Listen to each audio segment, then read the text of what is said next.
Aloha everyone, it's Ajanette and I am here to do your chapter 10 lecture on relationships.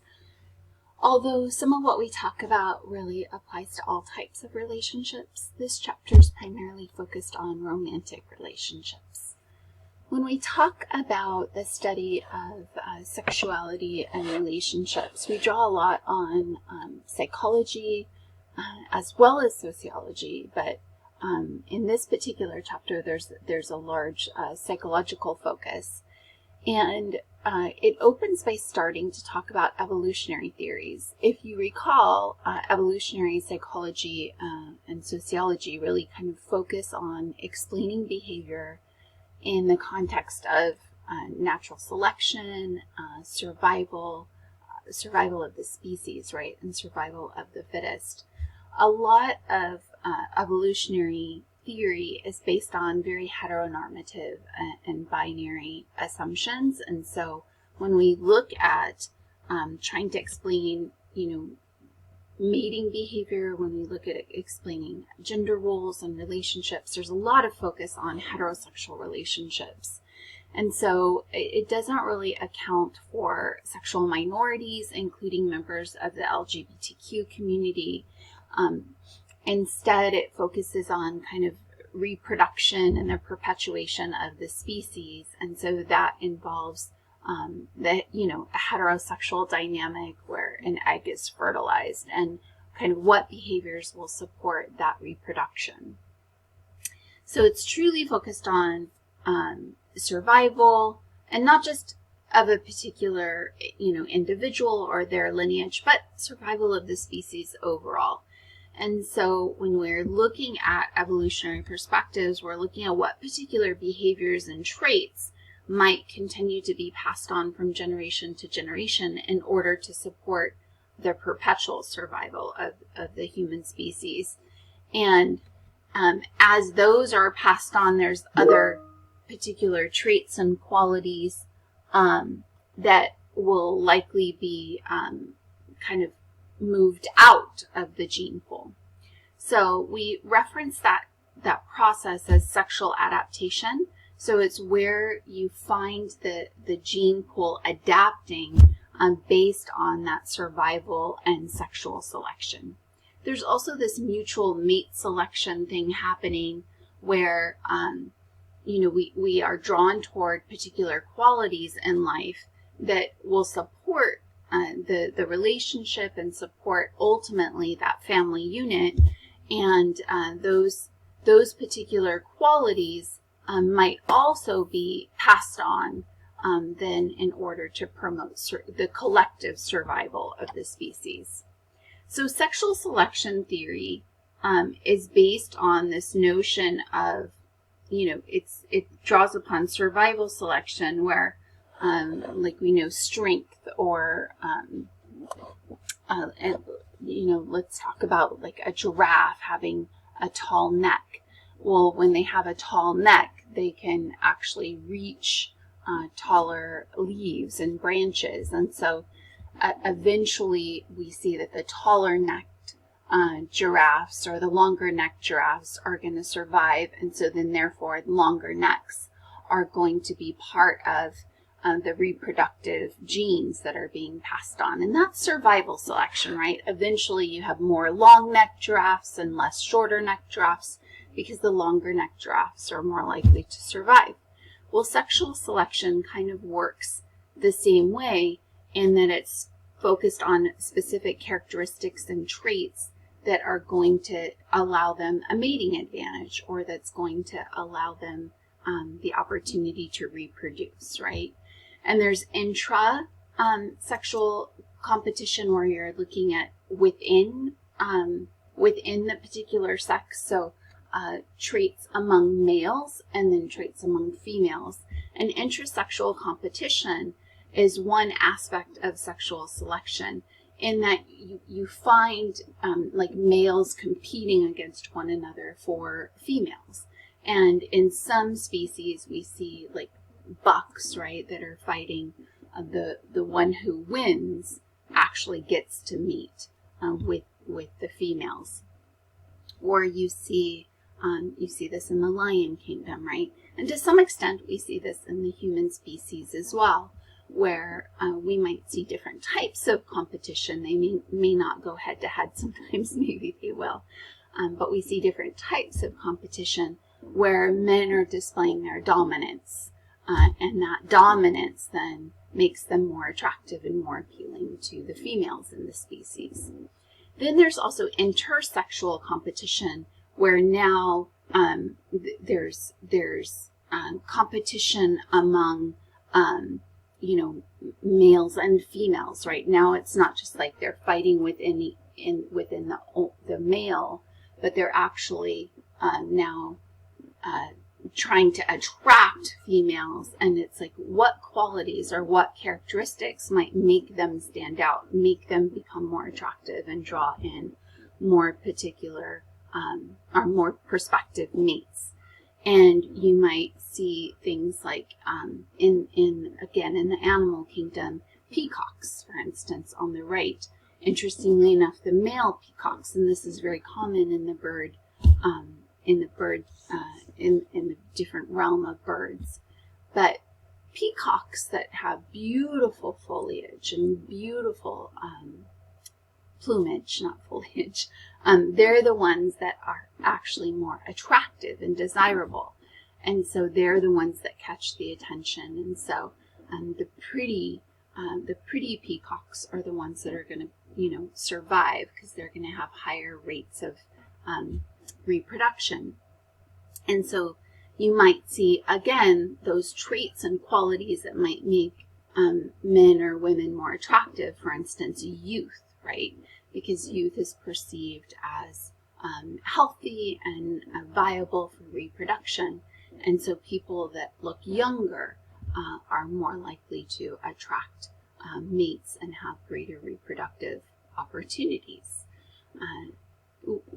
There's you got to kind of poke the holes in this too, in terms of the humanity or the human species, because it's like, then wouldn't that mean that we'd have only attractive people, or only tall people, or only whatever those traits and characteristics are that are passed on? It's got to be more than just evolutionary theories, right? And that's where we're going to draw upon some other social psychology theories as well, and not just the biological theories. Anyways, so when we talk about sexual strategies theory, so we have sexual selection theory and now sexual strategies theory. This is really kind of looking at how do we go about, what strategic intentional practices might exist in order to attract mates. And interestingly enough, there are similar patterns that emerge universally across the globe. And there's both long-term and short-term, and those strategies differ depending upon whether you have short-term objectives such as sex, or long-term objectives such as a relationship and the viability of a family. And when you're talking about short-term objectives, then you have different needs or concerns or risks to focus on versus long-term objectives. So I do want to say that our strategies may vary based on culture, right? And what are the cultural values? Are we an individualistic or collectivist culture? Do we promote independence versus interdependence? Are there things such as arranged marriages and parents selecting mates? Those types of cultural practices definitely influence what types of strategies might be utilized, and also, the market that's available for us, and that market might also influence the strategies, right?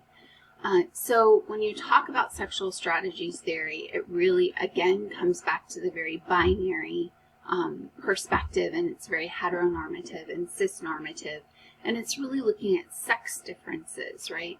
What might someone assigned male at birth do differently than someone assigned female at birth? And those strategies, those multiple strategies may differ. So short term, you often see focused on males because they have a different biological liberty and freedom than females do, right? Females are the ones that are impregnated for 9 months, then they're breastfeeding for, potentially 2 years. And so there's a dependence between the child and the mother biologically, or the individual that births them. There's a dependence there for, a good 3-year period or more. And additionally, the female can be vulnerable during that period. She may not have the same strength, the same resources, the same mobility during pregnancy, which makes her vulnerable. So consequently, when you're talking about sexual strategies, males have very little investment in that process, right? They actually, in terms of reproduction and survival and passing on and continuing the species, continuing their lineage and continuing the species, they really just need to fertilize an egg, right? And so that can lend itself to a much more short-term interest in the relationship. It can allow for much more casual relationships. It just really has to be a sexual encounter, right? So consequently, males' strategies might just be to, affect the situation so they can have sex, so they can have those reproductive opportunities. So they may, because, females might actually now have a long-term interest because they need someone that will support them through that vulnerability process and that will continue to support them in raising the child in order for that child to survive. So to increase their rate of survival and the child's rate of survival, they need long-term partnership, right? And so consequently, they might be focused on long-term interests. They're less receptive to the casual connections. And so consequently, they're more selective in their mate selection. They're not just going to have sex with anybody because they have the risk of pregnancy. They have the risk of, being committed to this long term out the gate. And so they're going to take a much more cautious approach, whereas men don't have that long-term risk, theoretically. And so consequently, that impacts kind of how they behave and the strategies they might take in that initial engagement, focused on a short-term connection, more casual sex, looking at maybe having sex sooner in the relationship and not delaying and putting sex off, being willing to engage in sex with multiple people, sometimes simultaneously, right? They're more open to having sex with complete strangers, again, because it's a very short-term interest. And also, they might be willing to have sex with a greater variety of women and not focused, because they're not as focused on long-term partnership. And so in that short-term approach, males and females have very different strategies that they use in selecting their partners and who they're going to have sex with. Now, the long-term approach, when they're both focused on that long-term partnership and they're both focused on having children and raising those children, now there might be more similarities and overlap in that approach, because the same qualities that might contribute to the success of a long-term relationship and raising those children are probably the same or very similar, right? They both, males and females, both benefit from partners that are intelligent, kind, understanding, healthy, dependable, honest, loyal, loving, adaptable, right? Those people are easier to get along with. Those qualities lend themselves to a successful long-term relationship and parenting. You might also see that women might be drawn to partners that have more resources because, again, that contributes to their success. And men then might be attracted to partners that have that more youthful appearance because, again, that contributes to or is assumed to contribute to fertility and the prospect of having more children over time. Other types of information that we draw from social psychology. Remember, social psychology is the intersection of sociology and psychology. So it looks at psychological processes that are influenced within the social context. And social psychologists have done tremendous research to study attraction relationships, some of which we talked about in the previous chapters. And we talked about physical attractiveness being a draw for both males and females, and really whether it's heterosexual or a same-sex or other LGBTQ relationship, physical attractiveness does often relate to that initial attraction toward one another. Similarity is also a critical component of attraction. Similar interests, similar values, similar belief systems, a similar affect. And when we're talking about affect, we're talking about emotional expression, right? I have a really dear friend who is, I call her Tigger, and I'm an Eeyore. And, she's really happy, and, she's really energetic, and I'm a little bit more like, whenever you ask me how I'm doing, it's always, I'm fine, how are you, right? And really, it's just fine. It's not, you'll never hear me say, oh, I'm doing fabulous. Whereas my friend will say fabulous, right? We have very different emotional affect. I'm a little bit more like this, and she's a little bit more like this. And that can be incompatible if you're in a relationship, right? Where, your friend might be bouncing off the walls and you're not. I might see that more as toxic positivity, and they might see me something as like being depressed or something, right? So think about those things. Think about yourself and your partner, and do you have similar affect if you have a partner, or those to whom you're drawn, do they have similar affect? And then, of course, education and income for heterosexual couples. Interestingly enough, individuals that are in heterosexual relationships who have a similar education level and similar income levels tend to do better. But in same-sex relationships, that pattern doesn't necessarily hold true, in that you can have disparate education levels and disparate income levels. And there tend to be other ways in which the relationship is egalitarian or more balanced and supportive. Whereas in heterosexual relationships, those things matter. And similarity between those things matter, predict a higher degree of success in the relationship. We talked about proximity, just being in the general localized area and exposed to people is important. And then, of course, passion. And when we're talking about passion, we're talking about more of a sexual chemistry, more of a physical, rather than an emotional intimacy, more of a physical connection, right?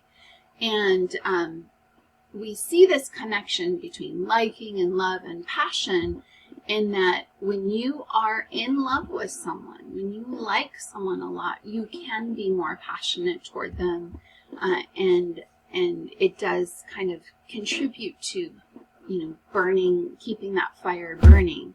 But interestingly enough, in most relationships, the passion declines over time. It's most alive and active in the early parts of the relationships, and couples who are like engaged couples are the couples that rate the highest level of attraction. For long-term relationships, they're more focused on that friendship, that companionship, that emotional energy and connection. And we'll talk about a theory that really helps to kind of define the different ingredients of a relationship, and passion is in fact one of them. So I have this image over here, and I want to draw your attention to it, and it's Pooh and Pooh and Piglet, who are dear friends, right? And Pooh says, or Piglet says, Pooh, how do you spell love? And Pooh responds, you don't spell love, Piglet, you feel it. And that's often this notion that we have of kind of romanticized love, particularly in American culture. The whole world does not view love in this way, but we tend to, in the U.S., view love in this very romanticized way. It's a feeling. You just know. We believe in soulmates quite often. But sometimes it's more about seeing love than feeling it. It's not just a feeling. It's actually a cognitive perception and a behavior. And we'll talk about that more in just a bit. But certainly the feeling is directly related to this idea of closeness. When we're talking about closeness, we're talking about intimacy, knowing one another, being vulnerable, disclosing, sharing yourself with one another. And we tend to do that over time in relationships. We tend to be a little bit more guarded and keep our cards closer to our chest in the early parts of our relationship. And sometimes being too open and too vulnerable early on can actually be a deterrent for someone, right? Particularly when you're thinking about those short-term goals. I think as you mature and as you age, that might change in terms of the timeline. But that being said, being close, being intimate and connected and sharing yourself with one another actually is associated with greater relationship satisfaction. So the closer you rate yourselves, here's a very simple rating scale. In the beginning of the relationship, you're two kind of separate individuals, and the intersection relates the degree of closeness. And longer-term relationships tend to report higher degrees of closeness. And interestingly enough, those that identify themselves as being closer actually also rate higher levels of relationship satisfaction. So in order to be close, or the ingredients of closeness include that vulnerability, that self-disclosure. They include communicating with each other regularly, right? If you're only seeing someone, once a month or a couple times a month, that may not facilitate a closeness. There also has to be a degree of acceptance and empathy and compassion expressed for one another, and that also provides a safer environment to allow for that self-disclosure, right? You have to feel like your partner's not going to reject you or shame you or in any way disparage you when you are being vulnerable and sharing yourself. So again, that closeness is a reflection of that intimacy, that sense of care and warmth and support that you offer one another. And when you talk about people who rate themselves as being closer, they might actually view themselves more as a couple down here rather than seeing each other as two distinctive individuals. So intimacy and that closeness impacts the identity of coupleship. And then additionally, it's important to note that the closer you are, the more you've disclosed and the more of yourself you've shared, the more realistic assessment your partner has of you. They see your downsides, they see your flaws, but they accept and love you anyway, right? And so when we're talking about closeness, it doesn't mean that we're in denial and we think our partner, is flawless. In fact, I dated a man for 6 months and I couldn't actually identify his flaws. And for me, he thought that was a wonderful thing, and I thought, no, it's actually a degree. It's actually an indication that we may not be that close. I may not know you well enough to know your flaws. And after 6 months, that might be a little bit more problematic to me than it is positive. So it's not about having this perfect perception of your partner, having a realistic perception of them, and loving them and accepting them and still being close to them, and finding that support from one another is critical. So this measurement tool that you're seeing here is by Aron and Aron et al. And so a team of researchers actually developed this as a way to rate your closeness. It's simple, but very predictive. I've actually linked you to some other studies too, because this one is really talked about in the text. It's a really strong predictor of relationship success and relationship satisfaction. Another study that you can link to, and you can click on this image and it'll take you to an article, is specific traits and characteristics that also predict relationship success. So again, that intimacy, love, and this perceived commitment. And these are important, and I want to draw your attention to them because they're going to be related to Rosenberg's theory of the triangular theory of love that we're going to talk about. Sexual satisfaction, which some might define as passion, right? And then also not only your perceived, your perceptions of the relationship and the perceived satisfaction of the relationship, but your partner's. How do you see your partner as being satisfied in the relationship? If you're not feeling like your partner is satisfied, that might cause some hesitations for you as well. Do you see your partner as being responsive, kind, supportive, loving? Are they meeting your needs? Are they investing in the relationship and maybe to the same degree that you are, right? All of these things collectively help to predict the success of the relationship. Oops. Let me go back. This actually leads you to the article, and then I'm going to move on. So I also want to draw your attention to an element of the article, the research study.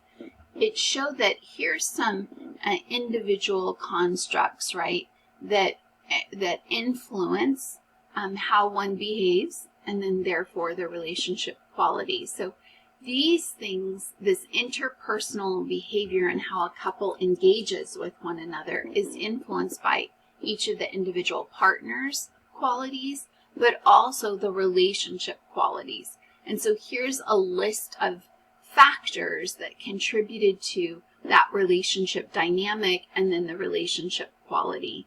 And then also relationship quality tends to be associated with very different outcomes that are beneficial to the individuals and, the separate partners within the relationship. So I want you to keep these things in mind. Higher relationship quality actually is associated with more positive health of each of the partners, individual partners, their mental health and well-being, their mortality, their life expectancy. You will live longer when you're in a healthy relationship that's perceived as high quality. You do better in your job.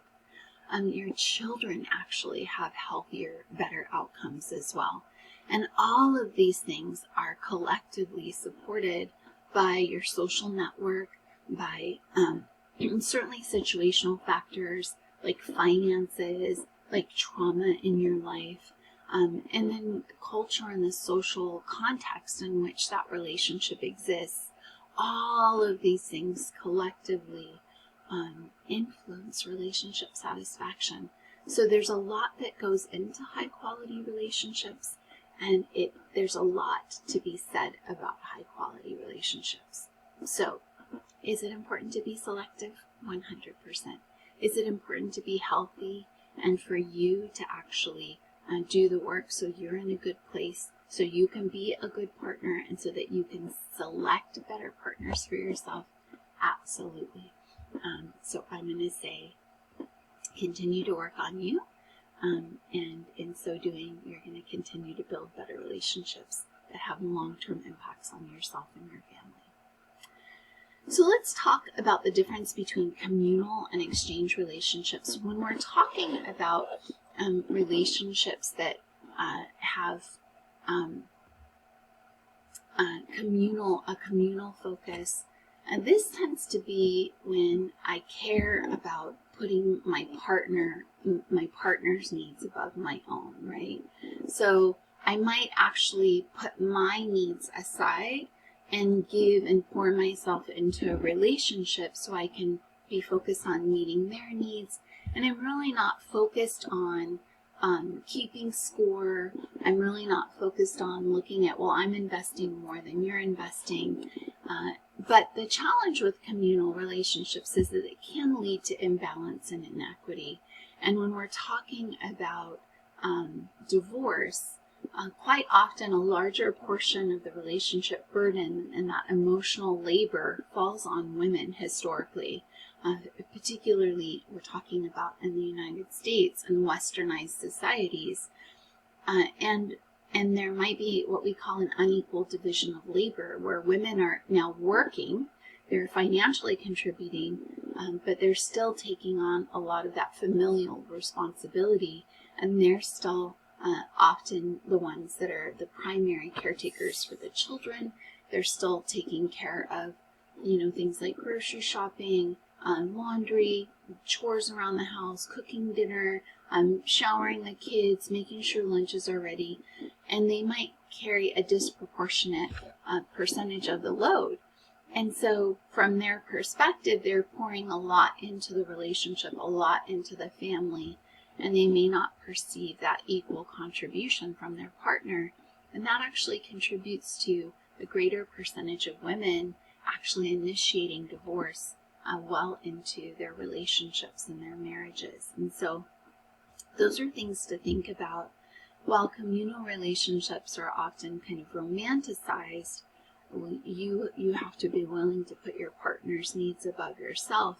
They do come at a high cost, and so it's important that there's healthy balance. It's important that there's healthy boundaries. It's important that there's healthy communication in all relationships, and you want to make sure it's equitable. And exchange relationships are more transactional type relationships where the partner might pay a little bit closer attention and detail into who's contributing and who's investing what, and whether their investments are being matched. And there's a book called Love Bank, I think I referenced it, where you're looking at, I'm depositing, you're withdrawing, and that imbalance might actually contribute to the demise of the relationship. And so it's important to recognize that neither of these types of relationship is ideal without healthy communication, healthy balance, and making sure that you're having a really good conversation about, are your needs being met, and are the needs of your partner being met. So promoting more interdependence can be valuable, where you're mutually investing, you're mutually relying on one another, and there's that support that you're both offering one another. And it's important to note that it's not just emotional support that you need to offer one another, but you actually need to kind of dig in. There needs to be action, and this is where I was going back to love is not just a feeling, it's also a behavior. Are you in the trenches with me? Are you helping me take care of the children? Are you helping me take care of the household? Are you investing and supporting my needs just as much as I'm supporting your needs? That type of thing can be really powerful. In addition to interdependence, commitment is also really critical to successful relationships, and it needs to be mutual commitment. And so when we're talking about commitment, we're talking about an agreement that we are going to maintain this relationship. And both people have to be willing, or, if it's a polyamorous relationship, then all parties need to be willing to support and maintain the relationship. And interestingly enough, when there is a degree of commitment, right, you see your partner as being more attractive, and you're less likely to envision yourself with other individuals, and you have less interest in other potential mates. So I'll tell you a story. I met a man when I was in my relationship, my prior relationship, and it was a 16-year relationship, and I probably met this man in maybe year 7 gosh, it was like 2010, 2011. And so I was probably at the 10-year, 11-year mark of this relationship. And I didn't know it. It was just a very casual interaction. He had locked his keys in his car, and I called AAA and used my AAA to let him access his car. And interestingly enough, that man developed like a crush on me, and I didn't even see him at the time as a prospective partner, because I was in a relationship and I was committed to that relationship. And so I didn't see that this man had attraction for me because I didn't necessarily have attraction for him. And not that he wasn't attractive, it's just I wasn't in that mindset because I was in a committed relationship. And then 5 years later, when I finally got out of my unhealthy, toxic relationship, that man instantly came in and we dated. Wonderful man. Unfortunately, by that time we lived in different cities, and so it didn't work out. But that's kind of how it is when you're in a committed relationship, and when you have a high degree of commitment yourself, you don't see yourself with other partners, and you may not be drawn to other partners. And when both people have that mutual degree of commitment, it can actually contribute to the relationship persisting and surviving. The sad thing is as I'm noting, that relationship was toxic and unhealthy for me. But because commitment is a strong value of mine, I was willing to stay in that relationship a lot longer than I should have. I probably should have terminated that relationship, within the first year or two. But because I'm an all-in type person, I stayed in a really, really unhealthy relationship for a long time. So while commitment has its strengths, there's also drawbacks. And sometimes when we've been in a relationship so long and we're so committed, we might choose to stay because we feel like we've already invested so much. It doesn't make sense to walk away at this point. And that's what we call sunk cost bias. When we're making a decision to stay in a relationship, not because the relationship's good for us, not because the relationship's healthy and thriving, but because we've already made such an investment, it just doesn't make sense to step away.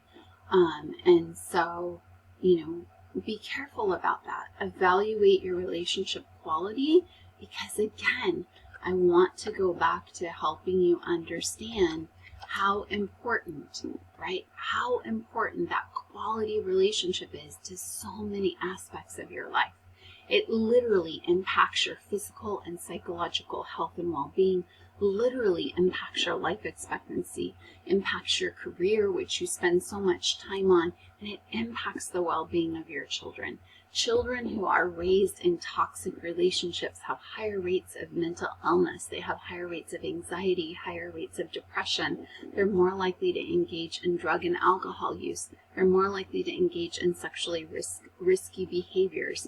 They're more likely to engage in sex at an earlier age. So the quality of your relationship is so important to so many other aspects of your health and well-being and that of your children. So do try to make, healthy choices for yourself and be aware, right? So now let's talk about love, right? Love beyond just a feeling, because love involves those feelings, that emotional affection and expression that you're sharing with one another, right? But it also involves how you treat one another and how you think about one another and perceive one another. So that whole process of emotions, behavior, and thoughts, they all matter, right? There's also social and cultural influences, such as, do we come from a collectivist culture or do we come from an individualistic culture? And that matters when you talk about collectivist cultures, this idea that you get from Disney, which is a fallacy, right? I think Disney is one of the worst things for relationship success and satisfaction, because it has this delusional idea that your soulmate is going to come and rescue you and be your savior, and that's not really healthy relationships. As we saw, both people need to be investing and committing in equitable levels for a relationship to be satisfying and successful. And so this romanticized idea of love, where you're going to have someone come rescue you and it's all about emotions, actually sets us up for failure. And there is other research that's not addressed in your chapter, but when you're talking about predictions of divorce, the expectations of the relationship and of the partner matter a lot. And when you have these unrealistic, romanticized ideas of love and partnership, it sets you up for failure. And so interestingly enough, collectivist cultures aren't always focused on that romanticized notion of love. They don't prioritize the romantic idea of love as you see in individualistic cultures. They look at more of social harmony. They look at more of group well-being. You might actually, interestingly enough, you see in cultures that do have arranged marriages, they actually don't have the same high rates of divorce that we have in individualistic cultures in the U.S. And why? Well, it could be that they have a different social and cultural structure that promotes the success of the relationship, but it could also be the values that they hold, right? And how those are different. And it's not all about, romance, passion. It's also about friendship. It's also about family. It's also about community and support. And so when you talk about collectivist cultures, they focus more on the companionate aspects of a relationship. And we'll talk more about that this is the triangular theory of love. So I'll go back and fix that. This is Sternberg. So Robert Sternberg promoted or proposed this theory of love that suggests there's 3 core ingredients. There's liking. Those are all at the peaks of the triangles. Liking, intimacy, and passion. Okay? Or excuse me, intimacy is liking, commitment, and passion. And so when you talk about intimacy, you're talking about closeness. You're talking about, I like my partner. I'm vulnerable with my partner. I feel connected to my partner. I share myself. My partner knows me and I know them. That's intimacy. Not sex, right? It's not about, the sexual connection. That actually comes down here in this passion. The passion is the sexual connection. It's the sexual energy. It's, are you physically drawn to your partner? The intimacy aspect is more of the emotional sense of closeness, okay? And then commitment is, am I invested in supporting the needs of this relationship, the needs of my partner? Am I committed to making this work? Am I behaving in a way? Am I actively investing and contributing to that relationship? So commitment matters, right? Now, each of these 3 ingredients can combine to form different types of relationship. You can't have just one ingredient alone. And so when you have only intimacy, that's more friendship. That's a liking for one another. When you have only commitment, I'm in this relationship, I'm committed to this relationship, but I don't necessarily have intimacy with my partner. I don't have passion and sex with my partner. I'm just here. That's what we call empty love. Or you can have all passion with no commitment and no real intimacy and connection, and that's what we call infatuation. Now, sometimes a relationship starts here and it builds intimacy over time, and then it can build commitment. That's great, right? So when you combine 2 ingredients together, it's the outside edges of the triangle here, it creates a different type of love. So when you build that intimacy and that let's say it starts with passion and you build that passion and intimacy, that's that romanticized love, right? Where, I really like my partner, I enjoy my partner, and we're having great sex. And this is very common in the early stages of a relationship. And then commitment may come along down the road, right? Now, let's say that you're in a little bit longer term relationship and you still have a good connection with your partner, a good sense of intimacy and connection, and you're also committed to one another. That's what they call companionate love. So it's quite often that romantic love exists in earlier, younger relationships. Companionate love, and that's not to say it can't grow into more, right? Companionate love is very common in longer term relationships where the passion may have fizzled out a little bit, but they still have a strong sense of friendship, connection, and a commitment to one another. Now, when you have this passion and commitment, but you really don't know each other, you really don't have a closeness with each other, then that's what we call fatuous love. So infatuation is passion alone. Passion and commitment is a fatuous love. Now, ideally, Sternberg's theory suggests that the most ideal type of love involves passion, intimacy, and commitment. And that's what we see here in the center of the triangle. That's consummate love. All three ingredients are alive and well in consummate love. Now, one relationship may experience all of these different types of love. They don't necessarily go in a normal, it's not sequential. They don't necessarily build on one another. There might be different situational factors or different experiences or traumas or different growth in the individual partners that may or may not align with each other at different stages of life that cause you to be in different types of relationships. So one relationship can be, or all of these types of love can be expressed in one relationship, particularly if it's a long-term relationship.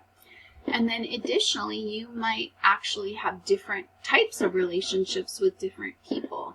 I have wonderful friends in my life with whom I have very companionate relationships, right? There's a liking and an intimacy and a commitment to that relationship that's not a romantic or sexual relationship. I've also had, men that are in my life just for sex, and we have great passion, but we don't have any of this.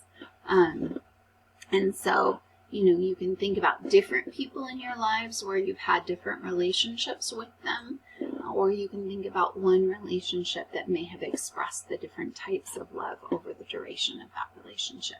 And that's something that we're going to explore in our learning activity this week, causing us to be reflective.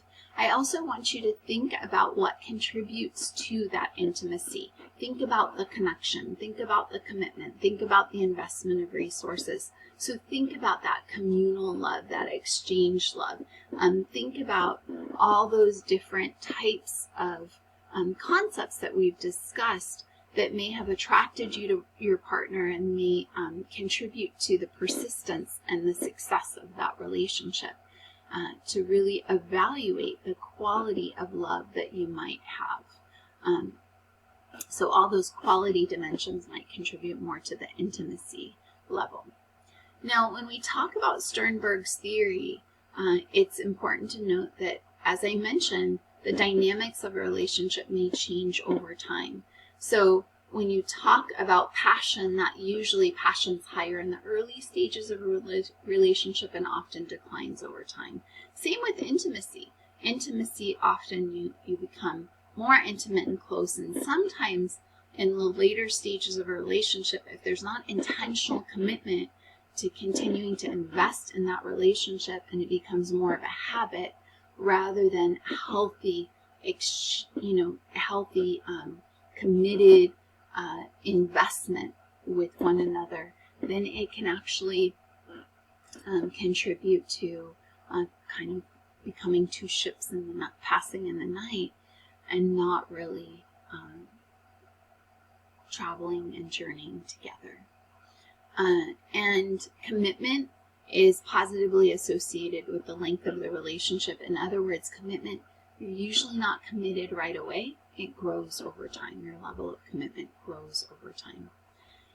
And then, as I mentioned, engaged couples tend to have the highest degree of passion and intimacy, which makes sense, which is why they want to commit to one another and get married and be lifelong partners. It's important to always try to maintain that same degree of intimacy and passion and to keep those fires burning in your relationship over time. And that takes commitment, time, investment. Also note, it's unrealistic to think that you can maintain those same levels consistently over time. So coming back together, reassessing, regrouping, and continuing to maintain healthy communication will be the best thing to preserve not just a relationship, but a great sexual relationship as well.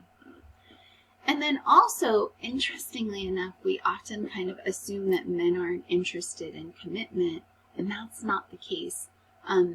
Most men actually who've been studied and surveyed report having this idea of true love, of soulmates. They believe that there is, again, the research is primarily been focused on heterosexual relationships, but men do believe in true love and want a partner. And those men who do report that actually are more likely to fall in love sooner and to reach a level of commitment with their partner sooner. Now, attachment research. If you've taken a psychology class, you may have studied John Bowlby. He's the one who presented this theory of attachment, and then Ainsworth was his research assistant, and she went on and developed the strange situation, which is a way of testing attachment. And she helped to build out his theory and come up with different attachment styles, particularly insecure attachment. So what Bowlby suggested is that we have an attachment, a primary attachment figure, and that primary attachment figure builds a template. It builds a model for us, and that template is kind of lays out how we're going to engage other relationships throughout our life. And so if you have a parent that's responsive, that's nurturing, that's kind, that's compassionate, that communicates with you and talks to you, that's responsive to your needs and to your emotions and talks you through those things, you're more likely to develop a healthy attachment style. You develop a sense of safety, a sense of security. You actually, know that you can trust your parent to be there for you. You can trust your parent to be responsive to you. And I'm saying parent, but your primary attachment figure can be anyone. It can be a grandparent. It can be a babysitter, a nanny. It can be an older sibling that engages in that caregiving and that provides that supportive, nurturing, guiding qualities and resources for you, right? So when you have that responsive caretaking, what it helps you to do is develop a sense of trust in the world and in relationships. It's modeling a healthy relationship for you. And so you internalize that, and it's called your internal working model. It becomes the template for all your relationships moving forward. And it's shaped by that primary attachment figure that you have. And so when you have that sense of safety, you are now empowered. You have this liberty and freedom to be who you want to be and to pursue what's important and valuable to you, because you feel like you have that support behind you. Like, I got this, I can tackle the world. And that's important, right? And so based on Bowlby's research, he developed this notion of secure attachment styles that come from that safe, healthy parenting. When you have secure attachment styles in childhood, it actually means that you're more likely to persist with a secure attachment style in your relationships.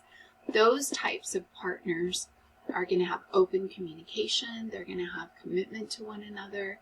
They're going to be supportive with one another. They're going to invest in one another. They're going to prioritize each other's needs while also balancing their own needs and having healthy boundaries for themselves. And so they're going to have healthier relationships. They're going to be more trusting, more trustworthy, more caring, more supportive. Now, there's 3 attachment styles that Ainsworth developed, and that's the anxious, ambivalent, avoidant, and then disorganized. And these 3 are what we call insecure attachments. An anxious ambivalent reminds me of Katy Perry's song. You're hot, then you're cold. You're yes, then you're no. You're in, then you're out. You're up, then you're down, right? She's really talking about those relationships that are hot and cold. Those relationships that have a tremendous amount of insecurity. You might know people, maybe you're in that type of relationship where you fight and you make up, and you fight and you break up and you make up, and you break up and you make up, and that tends to be like this type of relationship. And it gets exhausting. It is the insecurity, right? The jealousy, the persistent demandingness, the lack of communication, the lack of understanding and awareness of each other's needs, the lack of realistic expectations of self or one another in those relationships. Those might also be imbalanced relationships where one person is being very communal but the other one isn't. Or those might be relationships where there's an exchange, a social exchange, right? And where, they're keeping track and scoring. And so when they feel like their account's overdrawn, they may become insecure. And so those types of relationships can be volatile. They emotionally volatile. They can actually lead to abusive, unhealthy, toxic relationship patterns as well. Avoidant attachment, focus on the word void here, right?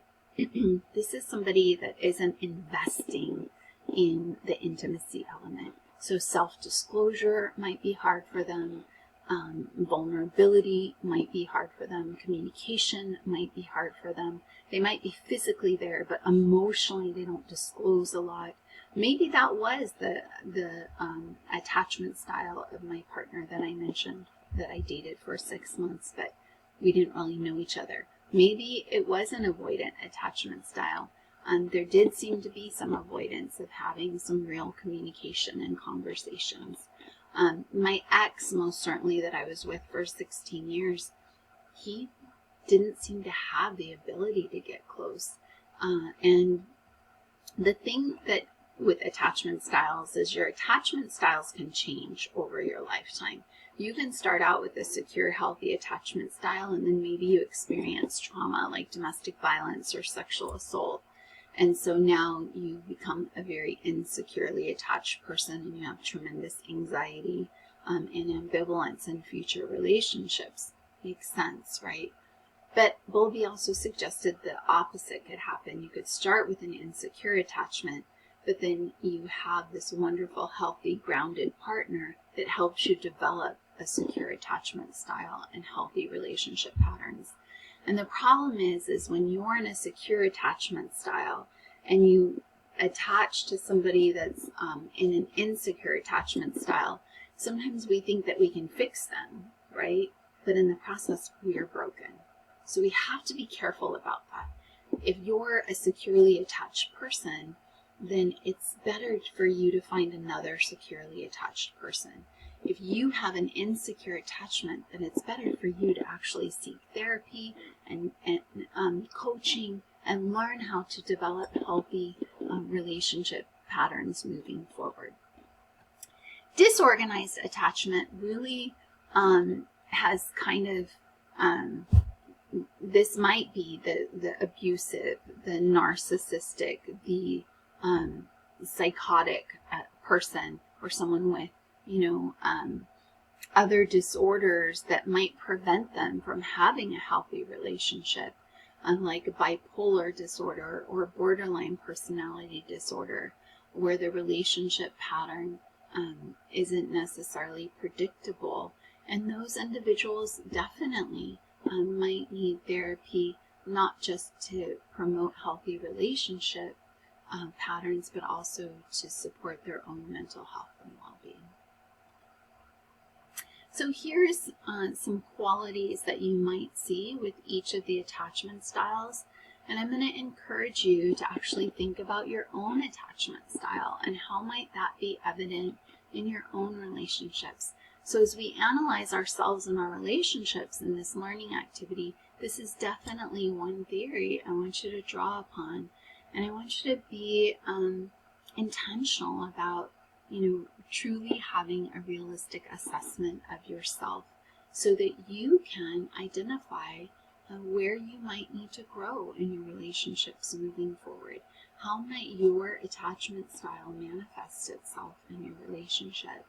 And, how might you take that information to therapy or counseling in order to work on your own personal growth? And then other descriptions, narrative descriptions, right? Secure attachments have greater stability, tend to be more healthier in their relationship dynamics and communications. Insecure partners might actually be warm, particularly if they're ambivalent, but then they might also be kind of volatile in that relationship as well. But insecure attachments, depending upon if it's anxious, ambivalent, right? They might actually have that hot and that cold. They might be jealous. They might be worried and insecure about their partner. There's probably high degrees of conflict and lack of healthy communication, and that can be problematic, right? All relationships have conflict, so I want to make that very clear. How do we work through that conflict? If conflicts threaten the relationship and the commitment, that's a problem, right? So how do we work through that conflict? How do we acknowledge, the differences, but come to a point of compromise and communication?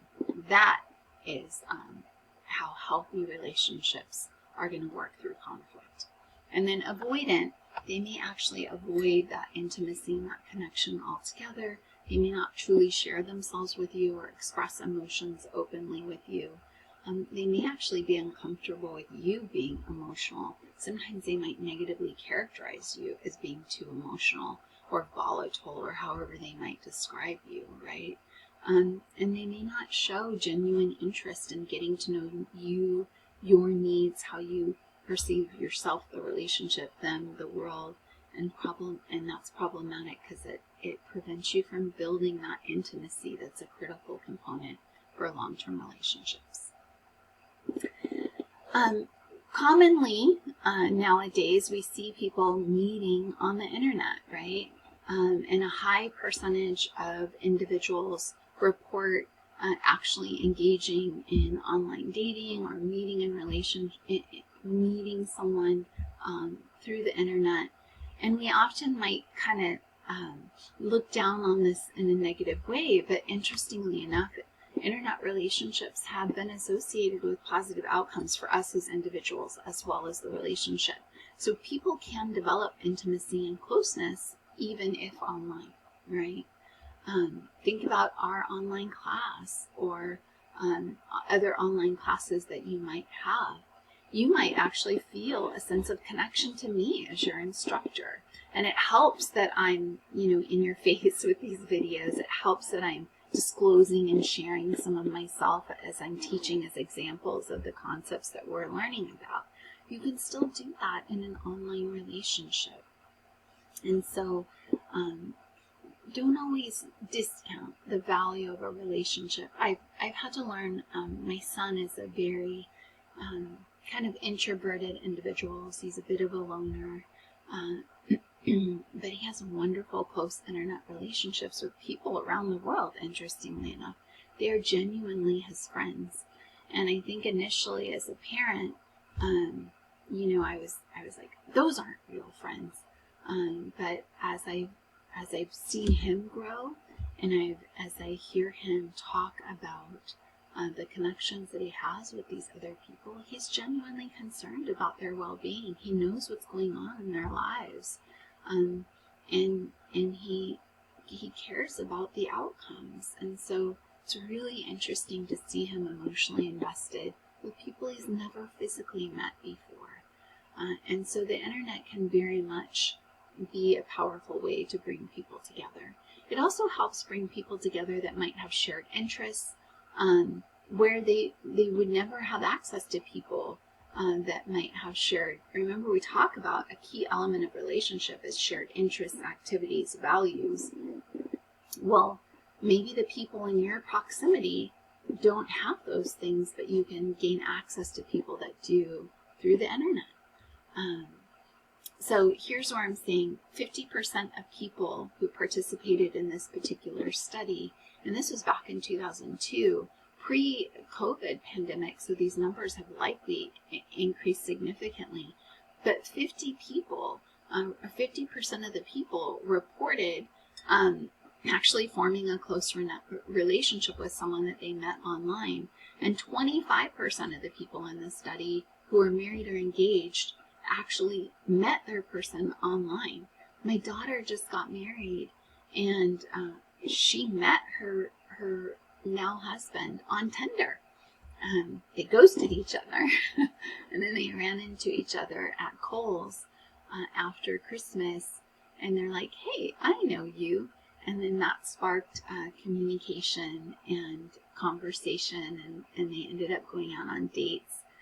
And gosh, I think it was maybe 6 years later, they were married. And he's the love of her life, and she's the love of his, and he's probably the love of mine too. I love him. He's my favorite child. So I'm a big fan of healthy internet relationships, right? Healthy. And that involves genuine disclosure, honesty, commitment. So all those other components that we've already talked about have to come out of an internet relationship in order for it to be successful.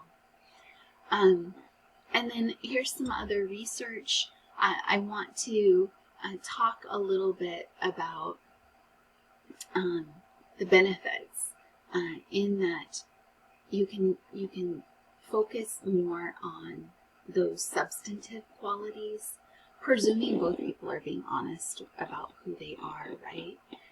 You're not as focused on the physical attraction, and you can get into the substance of who you are emotionally and cognitively. Do you have shared interests and values? Sometimes people are more comfortable expressing themselves and opening themselves up and being more vulnerable when they've met online, maybe through a dating site, because now you know both people are interested in dating. You can kind of look for people that have your shared interests and goals in terms of the relationship, and so that might allow you to be more transparent when you actually meet face to face. Additionally, sometimes that anonymity allows you to open up a little bit more, right? Like there's not as big of a cost. If I know somebody in my immediate circle and I share myself and they reject me, now you have to kind of have this awkward relationship in communication with them moving forward, versus online, I don't, right? So that might encourage me to be a little bit more self-disclosing earlier on. It also allows us, to maintain these longer distance relationships. I have a degree of intimacy and connection with my cousins, whom I didn't really grow up with. I met a little bit later on in life, and we have shared values and shared worldviews, and I love and adore these cousins, and although we may only see each other every couple of years, I cherish that time with them. In fact, I might reach out to them today and tell them that. And, again, the internet allows us to find people that share our interests, our values, and activities that interest us. Online gaming, right, can become... I met this couple in Hawaii, and they actually were... I don't remember what game it was because I'm not a gamer, but they shared the story of how he killed her and wiped her out. And so first she was bitter and hostile and angry, but then later on he reached out and invited her into his group. And so she joined in, and they ended up getting married. And they lived in different states, and they traveled the world together. And that's how I met them in Hawaii, and it was pretty cool. It was pretty cool. So, one last thing. Couples who publicly post on each other's social media and share their relationship openly with the world publicly, they actually have stronger relationships. So, but you also want to be careful about toxic positivity, and not always just posting these wonderful, beautiful things about your partners and creating an illusion of a healthy relationship that may or may not actually be a good relationship, or a good indication of the quality of the relationship. So how can we maintain healthy, quality relationships? Last chapter we talked about what can we do to make our partners, or to improve our attractiveness or improve arousal levels of our partner. Well, let's say our prospective partners. Now that we're in a relationship, what can we do to make those relationships last? When you talk about divorce, right, we have higher divorce rates in individualistic cultures that are focused on the individual. So while your happiness matters, while your well-being matters, so does that of your partner, right? So think about being other-centered. Think about the quality of your collective well-being. Think about not just your own interests, but those of your partners as well. Additionally, get educated. And ideally, you're both educated. You're both expanding your knowledge of the world and of one another. Education gives you more tools and resources, particularly if you come from a background where I never had a healthy model of healthy relationships. I never had anyone talk to me. Granted, I didn't provide that for my children either, but I at least was able to talk to them about what a healthy relationship should look like based on my education. I was able to share my education and knowledge with them so they could identify the toxicity in my relationship and strive for a healthy relationship of their own. My daughter did that. I never modeled healthy relationship skills, but I taught her what a healthy relationship was. We taught healthy relationship workshops together. She was a mental health paraeducator for one of the colleges where I taught. And so we became partners in that work. And consequently, she was able to put that knowledge into practice for her own relationship in ways that I've still never been able to do. And so I'm proud of her for that. So get educated, right? Learn together, grow together. Additionally, work on your own happiness and well-being as an individual. When two healthy, happy individuals come together, when they're psychologically grounded, it actually contributes to a healthier relationship overall. It also helps to improve your physical health so psychological health and physical health are tied to one another. Take care of yourself physically, emotionally, psychologically, and it helps attract a healthier partner, and it helps you sustain a healthier relationship over time. And then also, find someone that you have shared values with. The idea of opposites attract is largely mythical. They might attract, but they don't necessarily sustain healthy, long, enduring relationships. When you have somebody that shares your worldviews, your beliefs, your values, that's so fundamental to a healthy relationship. For me, I could never be with a Trump supporter. Why? Because politics are a reflection of your values, and someone who supports that political mindset does not share my values. I believe in supporting the well-being of marginalized populations. I believe in, providing health care, providing access to resources. I believe in people having the right to make their own choice for their lives and partners in their own gender identities. So think about someone that has your shared values. Also, someone that has a similar emotional affect as you, and their moods are really important.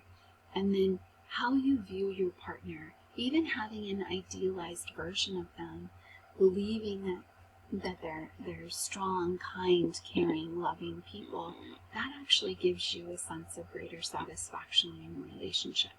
So when you are viewing your partner as toxic and unhealthy, that might be a sign that you need to rethink that relationship. So choose someone with shared values, be positive, be optimistic about that relationship, and be objective and fair in how you evaluate themselves and the relationship overall. And all of that will contribute to a successful, healthy relationship. Okay, one other element of relationships that we need to talk about is sex, right? When you're talking about having a good relationship, passion is going to be part of that. Sex, for most relationships, unless you're with a partner that's asexual, and you have to navigate how you're going to meet your sexual needs, or if you are asexual, you're going to have to navigate how to communicate that with your partner. And that's between you and your partner. But for those of us who want to have sex in our relationships and agree to that within the context of our relationships, it's important that we have compatible sexual preferences and attitudes. And we need to be able to communicate those in a healthy way. If you have a partner that has a much higher sex drive than you, or that's into certain behaviors or activities that don't align with your interests, that can cause challenges and conflicts in the relationship. So having some shared values and being able to talk about that is important. Additionally, commitment, fidelity. If I'm in the relationship where I'm thinking it's just you and me and I'm committed and we're monogamous, and I'm honoring that commitment, but you don't share that level of commitment and those same values, and you're off having sex with other partners, that obviously is going to break down the relationship itself. So you have to make sure you're both on the same page. I am seeing more and more people engaging in ethically non-monogamous relationships where they're agreeing to have open relationships, but that has to be agreed upon by both partners. There has to be a shared commitment to the openness of the relationship. And there has to be a commitment to preserving the relationship even with other partners, either shared together or individually. And then also, interestingly enough, that flirtatious behavior, it can sometimes be perceived as harmless, but it's actually a predictor of a relationship going downhill. So it's important to keep that in mind. And I know, I have a couple of cousins who are married to men who are very flirtatious and attentive of me, and it makes me so uncomfortable. And I think, wow, I could never be with a partner that was openly flirting with any other individual, let alone my cousin, right? So that's an important thing to think about as well. Jealousy and cheating. Well, sometimes we think jealousy can be attractive and arousing. Actually, jealousy can be a sign that the relationship might need some work, right? Now, you might be, quote unquote, a jealous person. And historically, males in heterosexual relationships have shown greater jealousy than women. However, the types of things that make us jealous might differ. So men might be more jealous of sexual relationships, which we've talked about, and women might be more jealous of emotional connections. But these are things that you should be able to talk about. And if you have a healthy, sexually fulfilling relationship, it might actually reduce the amount of jealousy that's expressed in your relationship. It might reduce the need for you to develop connections with other people that might even put temptation in your path or cause your partner to be jealous. So make sure you are working to support a healthy sexual relationship between you and your partner. I also want to talk a little bit about abuse. So I am a domestic violence survivor. and I am a sexual assault survivor. And so this is something that's of critical importance, right? Be aware of red flags in your relationship. And that's something I will offer to you to try to examine the health of your relationships, right? But when we talk about intimate partner violence, we're talking about violence between a couple. Child abuse is violence perpetuated on children, typically by parents. When we're talking about elder abuse, we're talking about abuse toward a parent, often aging parents, or any elderly figure, and it's often perpetuated by their very own children. Often children that were abused as children might actually become the abusers of their aging parents. And then family violence might be violence between any members of the family, including siblings. And so there can be physical abuse where there's actual physical harm, whether it's slapping, biting, kicking. There can be sexual abuse where one is committing sex acts against another without their will or without their consent. That can be against a child, which we often refer to as molestation, right? And it's important to note here, and particularly from my own background and experience, just because you're married doesn't give you a right to sex automatically. Your partner still maintains the right to consent or decline sex. And so a spouse forcing or coercing someone into sex is actually sexual abuse. And then you also need to be mindful not to weaponize sex against your partner either, because that can cause a whole host of other problems in the relationship. And then finally, there's also psychological abuse and aggression in a relationship. I can commit microaggressions. I can engage in name calling. I can emotionally threaten a person. And unfortunately, I might do or say things just to intentionally hurt or harm my partner, like withholding sex, right? And then stalking often occurs when partners can break up with one another, and you might have someone stalking you where they're actually, following you. They might be stalking your social media, and they're monitoring you where you're at, and they're trying to draw your attention, and you don't want it. And so, as somebody that has been a victim of stalking, of psychological abuse, of sexual abuse, and of physical abuse, I can tell you that these are very destructive behaviors, and they can impact your psychological health and well-being. So knowing the signs early, walking away after the first exposure of abuse can be very healthy. Intimate partner violence is all too common. 25% of women and 10% of men have experienced sexual, physical, or stalking by abuse or stalking by an intimate partner. It impacts, almost, 80 million people, a little over 80 million people. And so it can have devastating implications. So it's really important to recognize it early. It can also be seen in teen relationships where we have high rates of teenagers and adolescents potentially who've observed unhealthy and abusive relationships within their parents, who get involved in their own toxic relationships, or these children came from homes without secure attachments to their parents, and other forms of abuse and toxicity makes them vulnerable to getting into abusive relationships themselves. It's important to note that pressuring or coercing a partner into having sex with you, shaming them for not having sex with you, that's considered sexual assault. You don't want to in any way coerce, having sex with somebody that's under the influence that can't consent. That's sexual assault.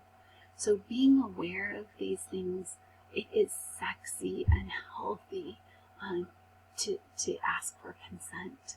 It's sexy and attractive when somebody actually is willing to respect you as an individual and is able to do so without threatening or being aggressive to you or trying to manipulate you in any way whatsoever.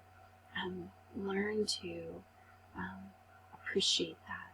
It's romantic, and encourage consent among your partner. Have that dialogue. Even as teenagers, we need to be able to talk about sex. I always told my daughter she wasn't allowed to have a boyfriend until she was able to talk to me and talk to him.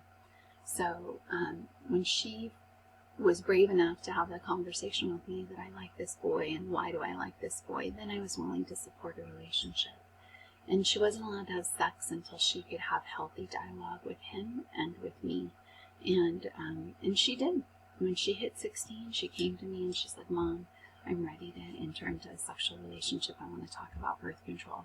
And we had those conversations, and part of that conversation was, have you had those conversations together? What have those looked like? And we actually had conversations, I had conversations with his parents too. Fortunately, they were in the medical field and they really valued sex education. And so for us, it was a really kind of normative experience to have these conversations with one another. And we knew that our children weren't ready to engage in a sexual relationship. So they took comfort in knowing that I was open to making sure my daughter was having safe, protected sex, and I took comfort in their support as well. It is important to note that intimate partner violence can have devastating consequences. Not only you can be at risk of physical injury, you also risk death. We're more likely to be killed by a partner than we are a stranger, particularly when that violence includes choking. That's a huge red flag. Significantly more likely to actually kill their partner. 1 in 5 homicides actually are perpetrated by an intimate partner. 50% of the murder of women in the U.S. is from a former or current partner. And then also being in that kind of relationship has physical implications to your health, including heart, digestive, reproductive, muscular, bone, nervous system, chronic problems in those areas. It also affects our mental health, including depression, PTSD. Survivors of intimate partner violence are more likely to engage in self-destructive behaviors like drinking and smoking. And additionally, there's huge medical costs to our economy and society. And over your own lifetime, the costs of having intimate partner violence is about $103,000 for women and $23,000 for men. So it's devastating, and it's important to recognize it, ideally, and prevent it. We can prevent it through educating our children and ourselves about what healthy relationships look like. We can educate our children and ourselves about the importance of consent. We can educate ourselves and our children about establishing healthy boundaries, about recognizing red flags, how to build and maintain healthy relationships, and how to end and terminate those relationships when they're not healthy. Healthy sex education that's not just abstinence only, but actually empowering people to understand what a healthy sexual relationship looks like, and then also teaching people how to intervene. So bystander intervention training, where you don't just sit on the sidelines when you suspect unhealthy relationships of your friends and family members, where you learn to speak up. And so here's a link to more resources. Maybe we can host workshops on some of those areas in the future. And so not only do we need to learn about how to maintain a healthy relationship, but also when maybe it's time to end one. It can be challenging and painful for all of us, It can cause loneliness and sadness and maybe even depression. We might lose a sense of social support and connection when we lose a partner. But we need to know that in the long term, it can be very healthy and powerful for us. So getting over these short-term effects, when someone does lose a relationship, there is a grieving process that occurs. So wrap them in love and support, and know that they're experiencing higher degrees of stress, and their health might be suffering both physically and psychologically. They might be feeling a sense of rejection, particularly if they're not the one that ended the relationship. So reach out to our friends and family members who recently ended a relationship. They might be going through a process of grieving and really need your support. And also know that not everybody wants to be in a monogamous relationship, and that's okay. Some would suggest that this idea of one soulmate for the rest of your life, particularly when we're living 80, 90, 100 years, that can actually put a lot of pressure, and it might be very unrealistic. And one person alone may not meet all of our needs. And that might be contributing to the high divorce rates in the U.S. That might be contributing to these unrealistic expectations. That might be contributing to the cheating and infidelity in relationships, because it may not be realistic to expect that one partner can meet all your needs, especially as you're evolving and changing and growing throughout your life. And so for those that are open, they might have consensually non-monogamous relationships where they and their partner agree to have more open relationships, and might define their relationship and commitment differently than what has historically been viewed as acceptable, right?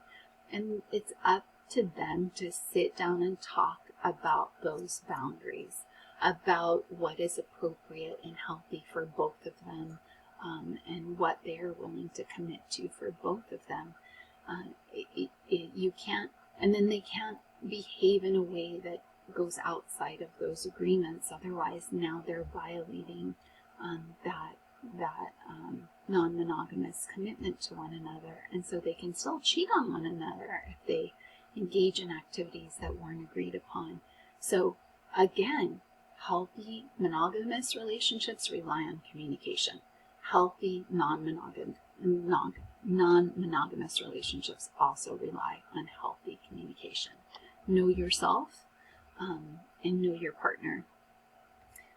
Couples that have different identities, whether it's a non-binary gender identity, whether it's a different racial or ethnic or cultural identities, they might also, particularly when they have different degrees of marginalization based upon those identities, they might also have added complexities to think about, because one individual might face stereotypes and power inequalities in society, and they might face bias and discrimination. So they could actually benefit from dating someone with a dominant identity that receives more privilege in society, right?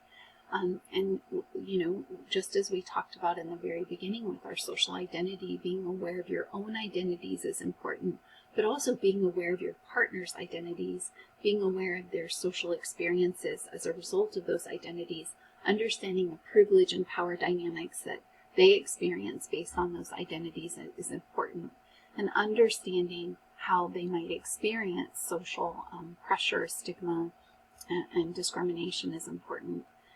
Particularly for those that come from sexually minority communities, because their non-conforming identities might expose them to a tremendous amount of social pressure and strain. And so having those conversations, being communicative with one another is so important.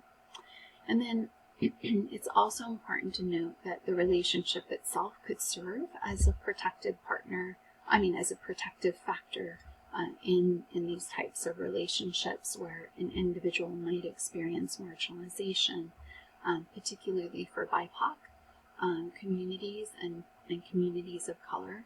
And they might reap benefits from their partner partner having a dominant identity that actually gives them access to some of those privileges they may not otherwise have access to. So be communicative, understand that you might be marginalized in different ways based on those identities, and talk to one another. Okay, another thing that I want you to think about in examining relationships is queer critical theory. So I don't know if you're familiar with like critical race theory, critical theories in general, and from a sociological perspective, they're really important. But critical theories examine the ways in which the power structures within society impact people's, functioning, right? So when we're talking about queer critical theory, we're looking particularly as it relates to gender and sex, sexuality, and how that impacts different social experiences. So the way in which society defines sex, gender, and sexuality, and how that then impacts where individuals may rank on that hierarchy, and the amount of power and or privilege they're experiencing as opposed to marginalization and oppression for the non-dominant identities. And that impacts their psychological development, their social relationships, how they're treated. And so when you're talking about cisgender heterosexual relationships on that social hierarchy, they are the dominant identities that typically experience more privilege and power. And those sexual minorities who have alternate heterosexual, any identity that is not heterosexual, they are lower on that social hierarchy, and therefore they experience varying degrees of marginalization and oppression. When you're talking about queer relationships, so individuals that may either be non-cisgender or non-heterosexual, it's interesting how they examine their roles in the relationship, their partnership, and their contribution differently.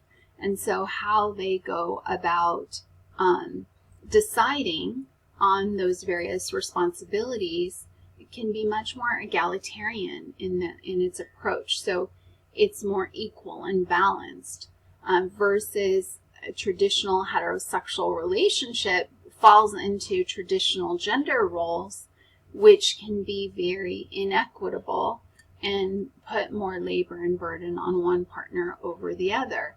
So in some ways, queer relationships can liberate people from those types of restrictions and empower people to individually figure out what works best for them based on their own individual needs and dynamics.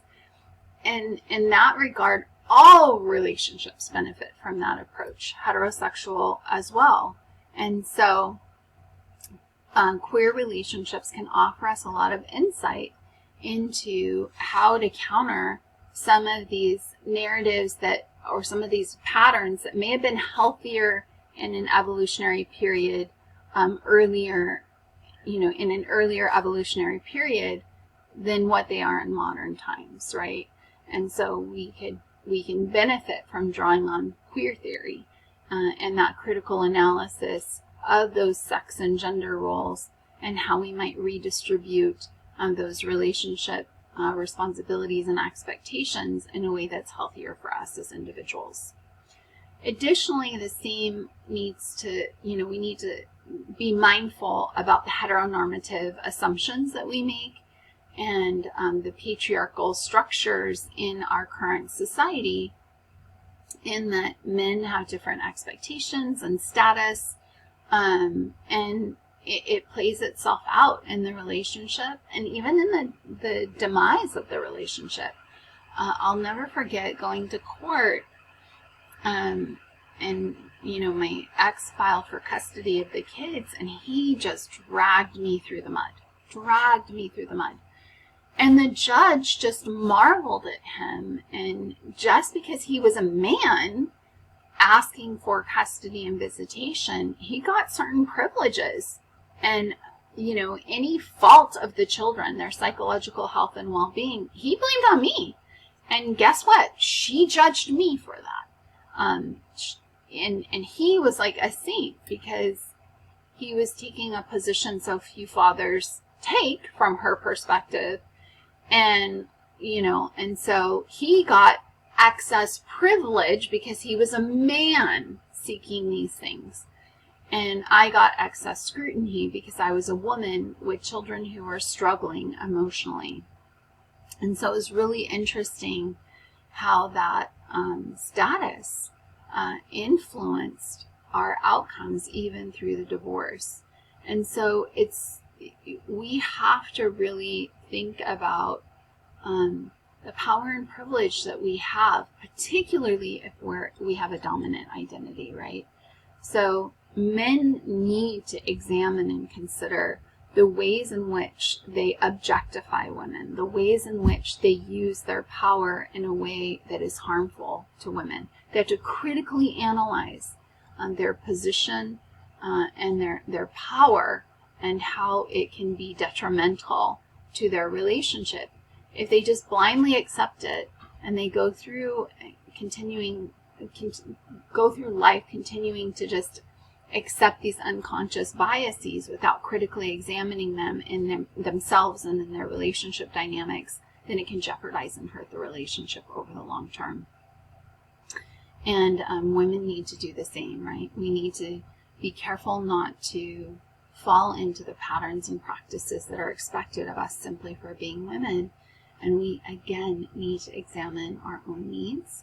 We need to examine who we are, and we need to examine our partnerships and ensure that there's shared values, shared commitment, shared intimacy, and that we are respecting one another in a mutual, conscious, intentional way, rather than just falling into these unconscious practices. Okay, so let's talk about how we can be an ally. So when we're talking about being an ally, we're talking about how can we stand up and support your LGBTQ relationships. What can we do to make sure that our LGBTQ colleagues, friends, family members, neighbors, acquaintances have access to healthy, safe relationships and have access to the ability to be committed and be themselves authentically and to enjoy the many benefits that we might enjoy as cisgender heterosexual people, right? We have access to adoption. We don't have legislation that's literally trying to outlaw us seeking treatment for ourselves or our non-binary children, right? So there are a few resources that are listed here on how to be an ally, and I've added this wonderful graphic to the right. First of all, take action. It can't just be, oh, I support. You know what? Do you support? Do you support verbally, but then go into the voting booth and vote in officials who are going to actively seek to harm and erase your loved ones who might be who might have gender expansive and sexually expansive identities? Do you speak up when you hear people actively, degrading other human beings? Do you speak up when there's harmful jokes? Do you refuse to support businesses that actually are contributing to the destruction of rights for LGBTQ populations?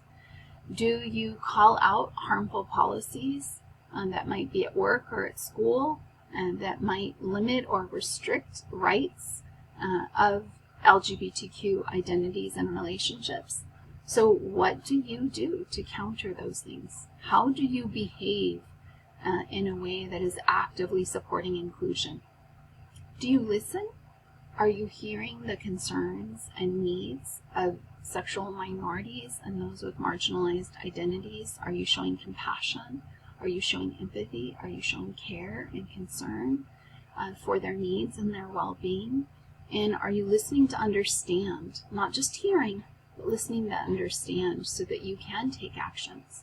Are you learning, not putting the burden upon them to teach you or educate you, but actually there's all kinds of information and resources at your disposal.